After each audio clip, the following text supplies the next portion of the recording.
Hello everyone, welcome back to Rare Coins and Lost Antique.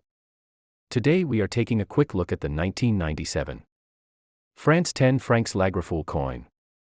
This coin was designed by Joaquin Jimenez and features a modern, artistic portrait symbolizing liberty and contemporary France.